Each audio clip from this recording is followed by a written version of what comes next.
Hello guys, mga ka-idol, magluto na sad ta guys, Pinoy spaghetti. O for me lang guys, mao ni ang akong mga ingredients.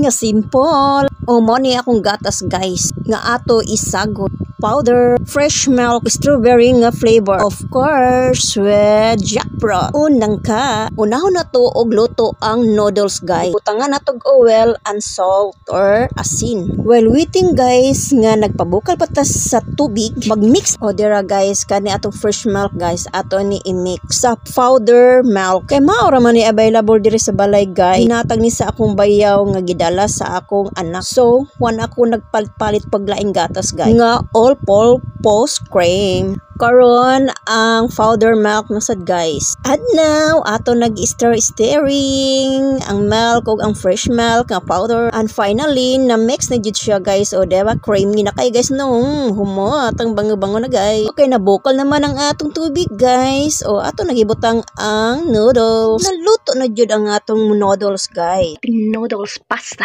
O karon guys, nagluto na sad ta para sa sauce sa atong yummy spaghetti. After lamas, ang karni na sad ato lutoon guys. After few minutes, naluto na jud ang atong karni guys. Ug ato na gibutang ang spaghetti sauce. Wala lang ta nagbutang og ketchup guys, kay na naman spaghetti sauce. For additional, gibutangan ako og New York cube. After few minutes, gibutang na sad nato ang jackfruit guys or nangka aron humot jud ang ato ang spaghetti. After few minutes guys, ato na sad ni gibutang ang atong gimix nga cream nga fresh milk with powder milk. And now, already cooked ang atong sauce. Ato na ibutang ang atong noodles. O karon guys, ato na mix para mayami-yami aron ma-mix jud ang tanan guys. O diba mga ka-idol, support naman tayo dyan. Like my yummy spaghetti without cheese. Cheesy naman ang atong